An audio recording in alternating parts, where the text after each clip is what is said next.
Salut à tous, j'espère que vous allez bien. Nous allons succinctement parler de la gestion des ressources humaines.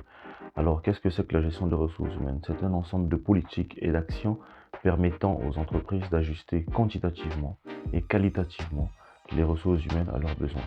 La gestion des ressources humaines comprend deux volets, un volet administration et un volet développement. Le volet administration renferme tout ce qui est rémunération, droit du travail, contrat de travail et administration du personnel, etc. Le volet développement renferme tout ce qu'il y a comme gestion prévisionnelle des employés et des compétences, gestion des carrières, recrutement, formation, évaluation, etc. Vous vous demandez sans doute quelles sont les catégories socio-professionnelles rentrant en compte dans la gestion des ressources humaines.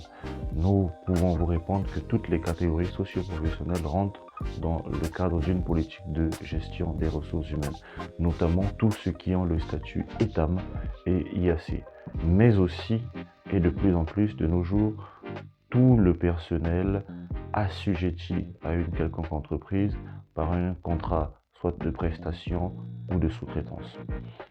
Voilà terminé, vous vous demandez sans doute, mais d'où vient la gestion des ressources humaines?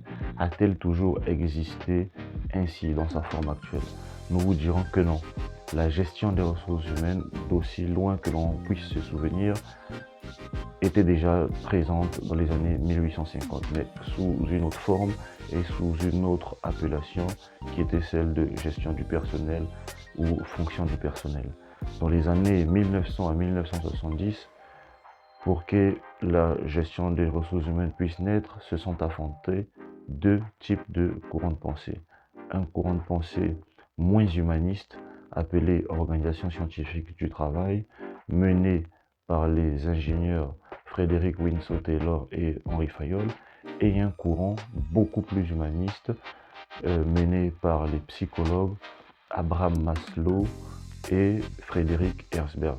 C'est ce dernier courant qui a fortement contribué à la naissance de la gestion des ressources humaines telle que nous la connaissons maintenant.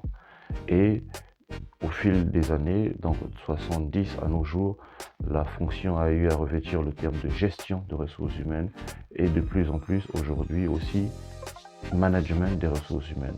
Donc au cours du temps des années 1900 à nos jours, elle est partie d'une simple fonction de personnel à la gestion des ressources humaines et au management des ressources humaines. D'aucuns se demandent, mais quels sont les différents débouchés en gestion des ressources humaines? Eh bien, les débouchés sont multiples. Dans la gestion des ressources humaines, je vous inviterai à aller sur Internet pour avoir une liste beaucoup plus exhaustive. Mais ici et maintenant, je peux vous dire que vous pouvez être DRH, donc directeur des ressources humaines, vous pouvez être assistant RH, vous pouvez travailler au prud'homme, vous pouvez être avocat pour défendre la cause des salariés, vous pouvez être à l'inspection du travail, vous pouvez être chargé de la formation, du recrutement. En tout cas, les ramifications sont multiples et multiples. Je vous invite une fois de plus à aller sur Internet pour de plus amples détails. Merci, j'ose espérer que ce petit temps passé avec nous vous a plu. Je vous demanderai de vous abonner sur la chaîne pour de futures éditions et aussi de mettre un pouce bleu.